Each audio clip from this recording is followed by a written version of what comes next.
धर्म की अधर्म का प्राणियों में विश्व का गौ माता की गोहत्या भारत सर्वभूत हृदय धर्म सम्राट श्री स्वामी करपात्री जी महाराज की, श्री जगन्नाथ महाप्रभु की, श्री बलभद्र महाप्रभु की, भगवती सुभद्रा देवी की। हर हर महादेव।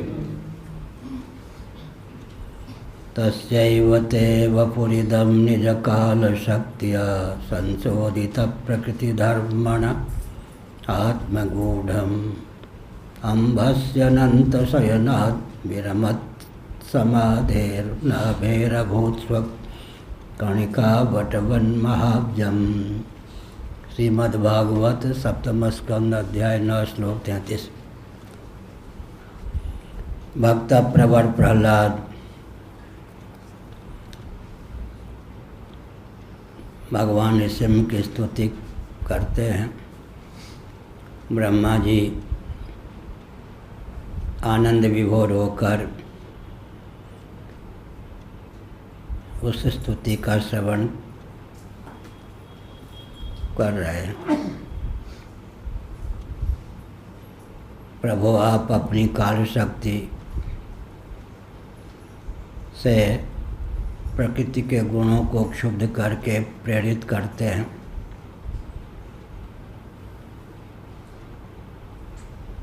और प्रकृति के गुण सृष्टि के रूप में स्वयं को उद्भाषित कर देते हैं। इस प्रकार यह जो सृष्टि है, ब्रह्मांड है, आपका श्री विग्रह ही है, आपके अंतर्गत ही स्थित है। आपकी शक्ति माया त्रिगुणमयी है, उसकी चमत्कृति ही यह सृष्टि है। यह जगत पहले आप में ही विलीन था। प्रलय काल में आप जब शेष शैया पर समासीन होते हैं, तब योग निद्रा की दशा में सृष्टि को स्वयं में सन्निहित कर लेते हैं। महासर्ग के प्रारंभ में सृष्टि को पुनः अभिव्यक्त कर देते हैं। जैसे वट का बीज होता है, उसमें विशाल वृक्ष सन्निहित होता है, उसी प्रकार आपकी नाभि से ब्रह्मांड कमल उत्पन्न हुआ है। इस प्रकार भक्त प्रवर प्रहलाद ने भगवान नृसिंह की स्तुति की। नृसिंह भगवान को विष्णु स्वरूप समझा। भगवान विष्णु ही नृसिंह के रूप में अभिव्यक्त हुए हैं। इस तथ्य का ज्ञान प्रहलाद को था। लक्ष्मी जी भी वहाँ विद्यमान थीं, लेकिन भगवान नृसिंह के विकराल स्वरूप को देखकर मेरे पति ही इस विकराल स्वरूप को धारण किए हुए हैं, ऐसा समझकर भी उनके समीप जाने का साहस न कर सकें। ब्रह्मा जी भी विद्यमान थे, लेकिन भक्त प्रवर प्रहलाद को किसी प्रकार का भय उत्पन्न नहीं हुआ। भगवान नृसिंह जो विकराल स्वरूप को लेकर प्रकट थे, भक्त प्रवर प्रहलाद के सिर पर उन्होंने अपना हस्तारविंद रख दिया। यह सौभाग्य की बात। विकराल स्वरूप भी हिरण्यकशिपु को सद्गति प्रदान करने के लिए ही भगवान ने धारण किया था। ब्रह्मा जी के द्वारा प्रदत्त वरदान को सार्थक किया भगवान नृसिंह ने। अपनी सर्वव्यापकता और सर्वरूपता को सिद्ध की भगवान ने। लेकिन भक्तराज प्रहलाद छोटी आयु में भी भगवान नृसिंह के उस विकराल स्वरूप को देखकर तनिक भी भयभीत नहीं हुए। यद्यपि हिरण्यकशिपु का उद्धार कर चुके थे, हिरण्यकशिपु प्राण का शरीर प्राणविहीन चेतनाविहीन हो चुका था, लेकिन कार्य संपादन के बाद भी भगवान का जो प्रलयंकर स्वरूप था वो शांत नहीं हो रहा था और उद्दीप्त हो रहा था। कुछ महान भाव ऐसे होते हैं जो पराक्रम के द्वारा कार्य का संपादन कर लेते हैं, फिर भी उनका जो पराक्रम है वो शांत नहीं होता। ठीक इसी प्रकार से यद्यपि हिरण्यकशिपु का अपने ही शापित भक्त का उद्धार भगवान कर चुके थे, फिर भी उनका वह अत्यंत विकराल स्वरूप देवताओं को भी भय प्रदान करने वाला था। लक्ष्मी जी भी डर रही थी कि मेरे पति का ऐसा स्वरूप मैंने कभी देखा नहीं। परंतु भक्तराज प्रहलाद भगवान के पास निसंकोच पहुंच गए। भगवान ने अपना वरद हस्त प्रहलाद के सिर पर रख दिया। भगवान कौन है? भगवान के नाभि मंडल से ही ब्रह्मांड कमल की अभिव्यक्ति हुई है। जगत के स्रोत हैं, मूल निधान है। जल का अर्थ हमने कल बताया, प्रलय प्रयोधि जले धृतवानस वेदम। जो और लो, जिससे जन्म हो, जिसमें लय हो, उसका नाम जल है। सबका उद्भव स्थान लय स्थान भगवान ही सिद्ध हैं।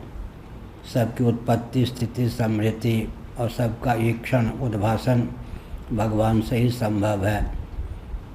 यहाँ पर 4 शब्दों का प्रयोग 31वें श्लोक में किया गया। यदि यस्य जन्म निधनम स्थितिरीक्षणम च तद्वै तदेव वसुकाल वदष्टितर्वो है। बहुत बढ़िया कहा। जन्म निधन स्थिति ईक्षण उत्पत्ति स्थिति संहार 3 शब्दों की प्रसिद्धि है। यहाँ ईक्षण अतिरिक्त शब्द है, कल मैंने इसकी व्याख्या कर दी थी। ईक्षण का अर्थ होता है उद्भासन। जगत की उत्पत्ति भी भगवान से, जगत की स्थिति भी भगवान में ही, जगत का प्रलय भी भगवान में ही, और जो जगत का उद्भासन है यह भी भगवान के द्वारा ही संभव है। उत्पत्ति स्थिति समृद्धि और उद्भासन में समर्थ भगवान है। जगत उन्हीं का विलास है। जगत के रूप में भगवान ही उल्लसित विलसित हैं, क्योंकि वेदांत प्रस्थान के अनुसार पुराणों में भगवान को जगत का न केवल निमित्त अपितु उपादान कारण भी माना गया है। भगवान जगत के अभिन्न निमित्तोपादान कारण है। श्री राम जय जय राम। श्री राम जय राम जय जय राम। मैं विश्व स्तर पर इस तथ्य को उद्भासित करना उचित समझता हूँ। विकास का मैं पक्षधर हूँ, परंतु विश्व में जितने विकास के पक्षधर महान भाव हैं, विशेषज्ञ हैं, उनको विचार करना चाहिए कि विकास किस सीमा में हो और विकास का वास्तविक स्वरूप क्या निर्धारित हो। सृष्टि की संरचना का जो प्रयोजन है, विशेषकर मानव जीवन की सार्थकता, जीव की कृतार्थता जिसमें सन्निहित है, उसको समझकर उसके अविरुद्ध और अनुकूल ही विकास को परिभाषित करने की आवश्यकता है। आज पूरा विश्व विकास के नाम पर दिशाहीन है, क्योंकि ये जो भौतिकवादी हैं, इनको सृष्टि की संरचना के प्रयोजन का ज्ञान नहीं है। जीव के जीवन की सार्थकता किसमें सन्निहित है, इसको भी वो जानते नहीं। अतः विकास के नाम पर विनाश हो जाता है। वैदिक महर्षियों की यह विशेषता रही है कि वे सृष्टि की संरचना के प्रयोजन को, जीव के जीवन की सार्थकता के स्वरूप को समझते थे। उन्होंने जिस सीमा में विकास को परिभाषित और क्रियान्वित किया, उसके गर्भ से कोई विस्फोट प्राप्त नहीं हुआ। श्रीमद्भागवत 1187:2 में सृष्टि की संरचना के उद्देश्य का वर्णन है। जीवों के जीवन की सार्थकता किस में सन्निहित है, उसका वर्णन है। बुद्धिन्द्रिय मनांजनानाम असजत प्रभु मात्रार्थम च भवार्थम च आत्मने कल्पनाय च। महासर के प्रारंभ में सच्चिदानंद स्वरूप सर्वेश्वर ने आकाश, वायु, तेज, जल, पृथ्वी से मंडित सृष्टि की संरचना की और जीवों को उनके अभुक्त कर्मों के फलस्वरूप स्थावर जंगम शरीर प्रदान किया। जो जीव कैवल्य मोक्ष को महाप्रलय के अव्यवहित पूर्वक क्षण पर्यंत प्राप्त कर चुके थे, वे महासर के प्रारंभ में समुत्पन्न नहीं हुए। अकृतार्थ जीवों को कृतार्थता का अवसर प्रदान करने की भावना से करुणा वर्णालय सच्चिदानंद स्वरूप सर्वेश्वर ने सृष्टि की संरचना की है। वैशेषिक दर्शन सूत्र 2 के अनुसार अभ्युदय और निश्रेयस की सिद्धि सृष्टि की संरचना का प्रयोजन है। पुरुषार्थ चतुष्टय की दृष्टि से मात्रार्थम च भवार्थम च आत्मने अकल्पनाय च श्रीमद्भागवत 10:87:2 के अनुसार अर्थ, धर्म, काम और मोक्ष संज्ञक पुरुषार्थ चतुष्टय जीवों को सिद्ध हो सके, इस भावना से भावित होकर भगवान ने जगत बनाया। महाप्रलय में भगवान से एकीभूत होकर ही सभी स्थावर जंगम प्राणी रहते हैं। उस समय जीव जगत और जगदीश्वर की कोई विभाजक रेखा नहीं रहती। फिर भी महासर के प्रारंभ में वे जीव देहेंद्रीय प्राणांतकरण से युक्त होकर जन्म लेने के लिए बाध्य होते हैं, जिन्हें कैवल्य मोक्ष प्राप्त नहीं। स्थिति तो सबकी महाप्रलय में और सुषुप्ति में भगवत तत्व से एकीभूत होकर ही सिद्ध है। सब भगवत तत्व से एकीभूत होकर ही सुषुप्ति की दशा में विद्यमान रहते हैं, महाप्रलय की दशा में। लेकिन दृष्टि न होने के कारण उन्हें बार बार जन्म और मृत्यु का ग्रास बनना पड़ता है। जन्म और मृत्यु की अनादि अजस्र परंपरा का आत्यंतिक उच्छेद मानव जीवन की सार्थकता का द्योतक है।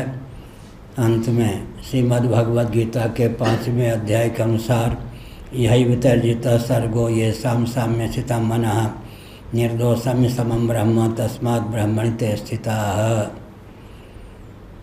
यही वितर्जित सर्ग, उन्होंने जीवन काल में ही पुनर्भव पर विजयश्री प्राप्त कर ली, जिनका मन सकल सदोष और विषम शरीर और संसार से उपरत होकर एकमात्र निर्दोष असम परमात्मा में सन्निहित हो गया। सृष्टि सदोष और विषम है। भौतिकवादी भी इस तथ्य को स्वीकार करने के लिए बाध्य हैं, उत्सुक भी होंगे। एकमात्र भगवत तत्व ही निर्दोष और सम है। सकल सदोष और विषम अनात्मक प्रपंच से मन को कर्षित कर जिसने या जिन्होंने सम और निर्दोष परमात्मा में सन्निहित कर दिया, उन्हीं का जीवन सार्थक है। श्री राम जय राम जय जय राम। श्री राम जय राम जय जय राम। आज प्रवचन कुछ विलम्ब से प्रारंभ किया गया। इससे पहले जो यहाँ महान भाव विद्यमान थे, उनमें 2-4 से मैं पुरी के विकास के स्वरूप पर विचार विमर्श कर रहा था। मैं केंद्रीय शासन तंत्र हो या प्रांतीय शासन तंत्र हो, किसी से भिड़ने का मन नहीं बनाता। निर्भीक होने पर भी अनावश्यक संघर्ष कहीं भी मोल नहीं लेता। लेकिन मुझे इस बात को लेकर मधुर मुस्कान भी है और मधुर वेदना भी है कि आज का भौतिकवादी विकास के स्वरूप को समझता ही नहीं। ऊर्जा के जो स्रोत हैं पृथ्वी, पानी, प्रकाश और पवन, वो विकास के नाम पर अत्यंत कुपित, क्षुब्ध कर दिए गए हैं। भूमंडल को विकास के नाम पर इतना क्षुब्ध कर दिया गया है जिसके चपेट में आकर चंद्रमा की सतह भी कई मीटर धंस गई। तो जिनको भूगोल का ठीक से ज्ञान नहीं, खगोल का ठीक से ज्ञान नहीं, विकास की परिभाषा का ज्ञान नहीं, देव योग से प्रायः वही राजनेता होते हैं और वही भाग्य विधाता हो जाते हैं। राष्ट्र के, प्रांत के, विश्व के भी धर्म और अध्यात्म से सुदूर रहने वाले के हाथ में ही पूरे विश्व का शासन तंत्र है। तो यह कष्ट की बात है कि जिनके हाथ में पूरे विश्व का शासन तंत्र है उनको न भूगोल का ठीक से ज्ञान है, न खगोल का ठीक से ज्ञान है, न सृष्टि की रचना के प्रयोजन का ज्ञान है, न मानव जीवन की विशेषता और सार्थकता के स्वरूप का ज्ञान। और अभी विडंबना यह है कि जो शासन तंत्र होता है, मुख्यमंत्री होते, प्रधानमंत्री होते, राज्यपाल होते, राष्ट्रपति होते हैं, किसी भी देश की बात है, वो समझते हैं कि धार्मिक आध्यात्मिक जगत का भी नेतृत्व उन्हीं के हाथ में है। शासन तंत्र के पूर्वधातु हैं। सद्भावपूर्वक संवाद का मार्ग विलुप्त हो गया है। हम भी विश्व के हितैषी हैं और जो ईमानदार राजनेता हैं विश्व में, जो जितने रह गए हैं वो भी हितैषी होते हैं, प्रांत के, राष्ट्र के, विश्व के। समय समय पर हम लोगों में सद्भावपूर्वक संवाद होना चाहिए ताकि विकास के स्वरूप को समझ करके उसे क्रियान्वित करने का प्रकल्प चले। ऐसा न हो कि विकास के नाम पर ऊर्जा के जो पृथ्वी, पानी, प्रकाश, पवन स्रोत हैं अत्यंत क्षुब्ध और कुपित हो जाएं। रही बात पूरी की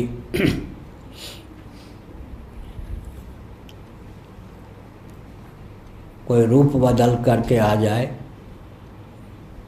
तो अच्छे अच्छे पारखी भी नहीं परख पाते कि यही वह रूप धारण करके आया है। ध्यान गया? रूप बदल करके आ जाए तो अच्छे अच्छे पारखी भी नहीं समझ पाते कि यह वही। बहुत अच्छा विनोद है। शुक्राचार्य जी तपस्या करने चले गए थे। बृहस्पति जी को पता लग गया, देवगुरु बृहस्पति, योग बल से वो शुक्राचार्य बन गए और असली शुक्राचार्य जो तप कर रहे थे, कुछ महीने उनके तप के शेष थे, तब दैत्य दानवों के बीच में बृहस्पति जी शुक्राचार्य बन के आ गए और कहा कि जो सिद्धि प्राप्त करनी थी सिद्धि हो गई, तपस्या मेरी पूर्ण हो गई। अब दैत्य दानव नहीं समझ पाए कि ये कौन शुक्राचार्य, बृहस्पति ही शुक्राचार्य हैं। उसके बाद जब असली शुक्राचार्य तपस्या करके सिद्धि प्राप्त करके आ रहे थे तो बने हुए शुक्राचार्य बृहस्पति जी ने कहा इसको खदेड़ो, कोई ढोंगी आ गया ये।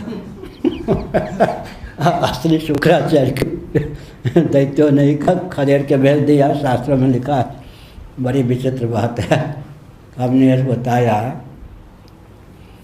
कि सृष्टि की संरचना का जो प्रयोजन है और मानव जीवन की सार्थकता जिसमें सन्निहित है, पृथ्वी, पानी, प्रकाश, पवन, ऊर्जा के स्रोत जिस विधा से विकृत ना हों और जीवन को सार्थक करने में इनका उपयोग हो सके, ये सब गंभीर विषय है। तो राजनेताओं से मैं अनुरोध करता हूँ कि मैं उनके काम में टांग नहीं अड़ाना चाहता, लेकिन उनके ऊपर मैं भारत को, विश्व को छोड़ दूँ तो आखिर कल उनका भी अहित ही होगा। इसलिए ऐंठ ठक्कर अभिमान छोड़ करके समय समय पर इस प्रकार का संवाद होना चाहिए वे अपना पक्ष प्रस्तुत करने में निसंकोच अधिकृत हैं, लेकिन हमारी बात को भी सुने और अंत में जो निष्कर्ष निकले उसका क्रियान्वयन होना चाहिए। वेदादि शास्त्र जो हैं दर्शन, विज्ञान, व्यवहार तीनों दृष्टियों से उपयोगी हैं, मैंने संकेत किया। अब पहले योजना रही होगी मधुर संबंध तो मैं केंद्रीय हो, प्रांतीय शासन तंत्र सबसे रखना चाहता हूँ, किसी से कटुता पालता नहीं, अनावश्यक संघर्ष बोल लेता नहीं, अत्यावश्यक संघर्ष से कभी पीछे हटता नहीं, मेरे जीवन का लक्ष्य है, मेरा स्वभाव। अब थोड़ा विचार करके देखें ये रूप बदल के आना क्या हुआ। पहले था कि पुरी को सुरा सुंदरी का केंद्र बना देंगे, समुद्र के तट को आय सरकार को प्राप्त होगी। हम अपनी प्रशंसा नहीं करते, लेकिन स्मरण दिलाते हैं 5 मई 1999 को विश्व बैंक की अर्थ को लेकर जो भी समस्या थी, अपना प्रतिनिधि भेज करके दिल्ली में उसने सारी समस्या का समाधान करवाया।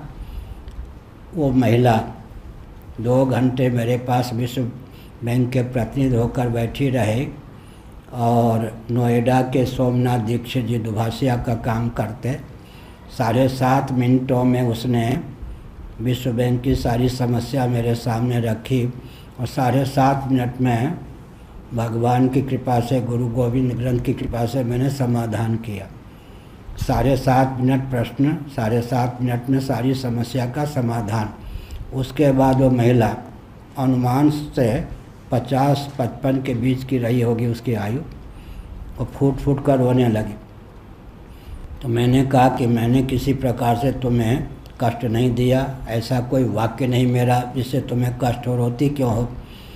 उसने कहा कि भारत को क्या हो गया है, इस ज्ञान विज्ञान का उपयोग करके भारत अर्थ की दृष्टि से भी सर्वोत्कृष्ट राष्ट्र नहीं हो रहा है। मैंने कल्पना नहीं की थी कि विश्व बैंक की सारी समस्याओं का समाधान कोई 7.5 मिनट में कर देगा। वो महिला भारत की नहीं थी, विदेशी मुल्क की थी, फूट फूट कर रोने लग गई। तो हमने एक संकेत किया कि अब सुरा सुंदरी का केंद्र तो मेरे हस्तक्षेप से पुरी का समुद्र तक नहीं बना, लेकिन थोड़ा विचार कीजिए हवाई अड्डा बनेगा। मैंने मुँह खोला तो लगा कि सब काम में रोड़ा अटकाते हैं, सरकार से मधुर संबंध बनाए रखना नहीं जानते, जबकि सरकार मधुर संबंध बना के रखना चाहती है। मुझसे पूछा नहीं गया इसलिए मैं नाराज़ हुई है नहीं, मैं अपनी दुनिया में रहता हूँ, मुझे साथ वालों से भी 2 मिनट बात करने का ही समय नहीं। मैं अकेले नहीं छोड़ दिया जाऊँ, अन्न जल की व्यवस्था हो, कभी याद नहीं आएगी कि कोई मिलता तो मुँह लगाता। मेरा जीवन ऐसा है, जीवन में किसी मनुष्य की छाया भी न दिखे, कोई कुशल पूछने वाला भी न रहे, मुझे कोई चिंता नहीं। उस दशा में ही विद्यालय दिल्ली की पढ़ाई छोड़ के मैं आया था, बाबा बना था। तो मैंने एक संकेत किया, क्या संकेत किया कि अब जो नया रूप धारण करके हवाई अड्डे की बात चल रही है, हवाई अड्डे आप भुवनेश्वर में, दिल्ली में, जहाँ जहाँ हो देखिए, उसके परिसर में क्या क्या सामग्री होती है, मदिरा, मांस, सब अखाद्य पदार्थ होते या नहीं क्या। तो अब हवाई अड्डे को लेकर मुंह खोला तो ये विकास के विरोधी हैं। अब जो काम सुरा सुंदरी का होना था सीधे हवाई अड्डे के नाम पे हो जाएगा, ध्यान गया। अच्छा, प्रश्न ये उठता है कि वहाँ कोई खेती योग्य भूमि नहीं है, तो ये तो उपहास की बात है। राजस्थान मरुस्थल में आजकल हरे हरे वृक्ष दिखाई पड़ते हैं। इस वैज्ञानिक युग में तो मरुस्थल को भी उर्वर भूमि का रूप दिया गया है। राजस्थान में तो लगता ही नहीं है कि ये उड़ीसा है या नहीं, क्या बंगाल है या नहीं, बिहार है या नहीं। तो यह भी जो कहा गया कि वहाँ दूरवा की फसल भी नहीं होती, खेती होती नहीं है, गोचर भूमि नहीं है, यह तो बहाने की बात है। दूसरी बात है कि हवाई अड्डा होने पर ही सुरा सुंदरी का केंद्र बने बिना रहेगा नहीं। पुरी को तीर्थ न रखकर पर्यटन का केंद्र बना करके सरकार के आय का स्रोत तो खुल जाएगा, लेकिन पुरी तो हमारे हाथ से चली जाएगी। हम एक संकेत करूं, गजपत जी ने हमको बताया था कई साल पहले, कभी भी पुरी किसी राजा की राजधानी नहीं रही। क्यों? उन्होंने प्रश्न किया। हमने कहा यह शंकराचार्य की राजधानी, किसी राजा, जाजपुर आदि की बात नहीं, पुरी किसी भी राजा की कभी राजधानी नहीं रही है जगन्नाथपुरी, क्योंकि ये शंकराचार्य की राजधानी। क्या पोप या कहीं रहते हैं या नहीं? वो भी उनकी राजधानी है या नहीं? ये शंकराचार्य की राजधानी पुरी है। इस स्थिति में ये नहीं कि मुझसे पूछा नहीं गया तो मैं कुपित हूँ, मैं कुपित होता भी नहीं। बहुत विशाल हृदय है भगवान कृपा से, तब यहाँ पर हूँ। लेकिन प्रश्न उठता है कि सीधे सुरा सुंदरी का केंद्र नहीं, हवाई अड्डे के माध्यम से फिर ये पुरी का स्वरूप क्या हो जाएगा? हवाई अड्डे तक आने के लिए जो भी सामग्री होती है सब पुरी को तीर्थ का रूप रहने दिया जाएगा क्या? इसलिए विकास के हम पक्षधर हैं, लेकिन विकास का पर्यवसान जहाँ चाहिए ऋषिनकर वासा तहाँ निशाचर करें निवासा। होटल में वो सब जो आएंगे हवाई जहाज से सीधे उड़ करके, एक तो भुवनेश्वर के हवाई अड्डे की उपयोगिता ही लुप्त हो जाएगी प्रायः। जो पूरी यात्रा करने के लिए भुवनेश्वर उतरते थे हवाई अड्डे से, वो तो सीधे यहाँ आ जाएंगे। एक तो भुवनेश्वर हवाई अड्डे की उपयोगिता लगभग लुप्त हो जाएगी। दूसरी बात है कि पूरी तीर्थ रह जाएगी, ये भी नहीं कह सकते, तीर्थस्थल का लोप हो जाएगा, पर्यटन का केंद्र बन जाएगा। सरकार को पर्याप्त आमदनी चाहिए ना। हमसे आकर परामर्श ले साक्षी गोपाल से, कोणार्क से यहाँ तक, मैं ऐसी योजना बनाऊंगा कि सात्विकता की रक्षा होगी, आदर्श की रक्षा होगी, सरकार की जेब भी खूब भर जाए। क्या जगह जगह जो है श्री जगन्नाथ जी की झांकी हो, उड़ीसा के लोक कला का प्रदर्शन हो, क्या और ये जो शिकंजी है, मट्ठा है, ये सब जगन्नाथ जी के प्रसाद वितरण हो। सरकार की आमदनी भी बढ़ेगी, पर्याप्त आमदनी में रोड़ा नहीं अटकाता, सात्विकता भी होगी। एक बंद दो काज। अगर अर्थ ही चाहिए, अर्थ के लिए ही सरकार यहाँ की पुरी को भुनाना चाहती है, उसके जेब खूब भरें, अर्थ भी सरकार को खूब मिले, लेकिन सात्विकता का, तीर्थस्थल का लोप ना हो। हम विधा बताते हैं। तो हमारा कोई सरकार से लड़ने भिड़ने का लक्ष्य नहीं। कहीं से संदेश आया हमारे व्यक्ति को कि मधुर संबंध सरकार के साथ शंकराचार्य का बना रहे। मधुर संबंध बना रहे, इसके लिए भी आवश्यक है। वैसे तो पूरे विश्व नहीं, जिस भूमंडल पर मैं रहता हूँ वो भूमंडल तक पूरा मेरा, बुरा न माने, अभिमान में नहीं बोलता, 14 भुवन में कोई ऐसा भुवन नहीं है जहाँ मेरी गति ना हो और मेरी पूछ ना हो। मैं संकेत करता हूँ, 14 भुवन में कोई ऐसा भुवन नहीं है जहाँ मेरी गति नहीं हो, जहाँ मेरी पूछ ना हो।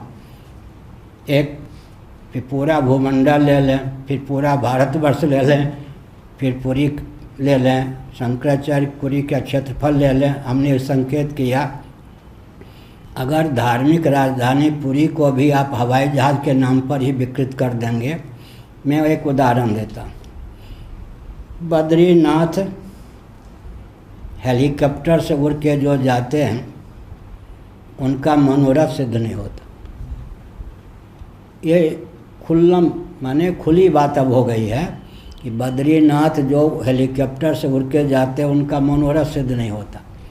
इसलिए वो क्या करते हैं, जोशीमठ तक हेलीकॉप्टर आदि का उपयोग करते हैं, फिर कार से आ जाते। पैदल यात्रा करने वाले को जो सिद्धि मिलती है वो कार से यात्रा करने वाले को आज भी नहीं मिलती। कार से यात्रा करने वाले को जो सिद्धि मिलती है, सीधे हेलीकॉप्टर से उड़ करके बद्रीनाथ पहुंच जाने वालों को सिद्धि नहीं मिलती है। तो तीर्थ जो तपस्थली है, आज मैं एक उदाहरण देता हूँ। आप ग्रंथों का अध्ययन कीजिए। निगमबोध तीर्थ है यमुना तट पर, दिल्ली। ब्रह्मा जी को जहाँ वेद विज्ञान स्फुरित हुआ था उसका नाम है निगमबोध। लेकिन आज अगर कोई व्यक्ति दिल्ली की यात्रा करके आके कहे मैं तीर्थ यात्रा गया था, आप पूछे कहाँ का, दिल्ली, आप हंस पड़ेंगे। दिल्ली कहने पर तीर्थ बुद्धि रह गई क्या आज? जबकि मैं दिल्ली में रहा हूँ, वहीं का मैं विद्यार्थी था। मुझे जो कुछ दिव्यता प्राप्त हुई है उसमें 3/4 स्थान दिल्ली का है। दिल्ली ने हमको बहुत कुछ आध्यात्मिक क्षेत्र में दिया है। मैं केवल संकेत करता हूँ। तो पूरी तीर्थ स्थल के रूप में ख्याति तो आध्यात्मिक राजधानी के रूप में शेष रहे। इसलिए हवाई अड्डा बनने का बनावे सरकार, उसके तो व्यक्तित्व का प्रश्न हो गया, क्योंकि केंद्रीय सरकार से मिलकर ही योजना बनी होगी सारी। अगर मुझसे पूछ लेते तो मैं विकास का स्वरूप भी बताता, सरकार को कोई घाटा नहीं होता। अब अगर हवाई अड्डा बनाना चाहती है, मैं कोई रोड़ा अटकाने वाला मुर्दा बात करने वाला तो नहीं हूँ, लेकिन थोड़ा विचार करें कि फिर पूरी तीर्थस्थल के रूप में रह जाएगी क्या? पूरी का ही लोप हो जाएगा, अनजान कहाँ आँख जय फूटे। तो विकास के नाम पर हमारे जो आध्यात्मिक दुर्ग हैं उन सब का विलोप कर देना उचित नहीं। नारायण नारायण नारायण।